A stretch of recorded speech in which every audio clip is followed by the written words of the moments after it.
Hey, good morning. So, where I left off in the origin story, we had settled into Catonsville, Maryland, just outside of the Baltimore city limits.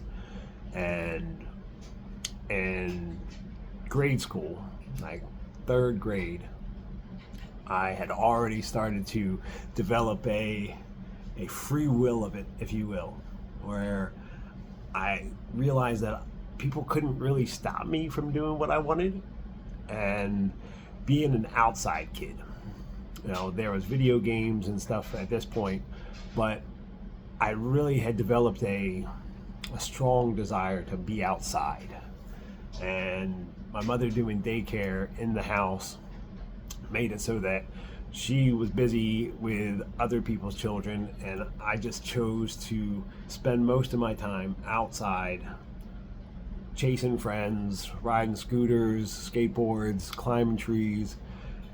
But our proximity to the inner city, to Baltimore City, left this kind of dual perspective where if I traveled west, I would wind up in a more affluent suburb, but I often chose to go east into Baltimore City, into like Irvington, for people that are familiar with the area, which was a much more impoverished area.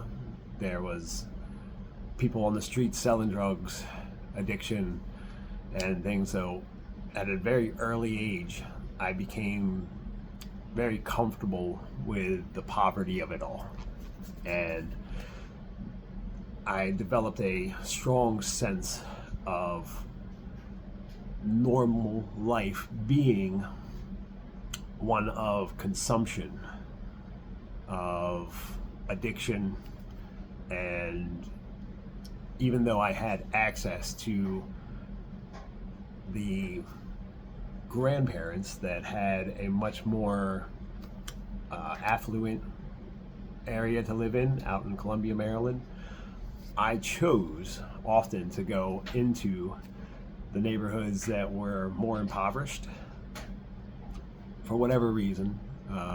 Maybe the excitement, the danger, but it pulled me in at a very early age. So I don't know why. Maybe because the rules just didn't really apply to me at that point, and I decided I could do whatever I wanted. So that brings me up to, maybe middle school and early high school. Yeah. And then things really went off the rails.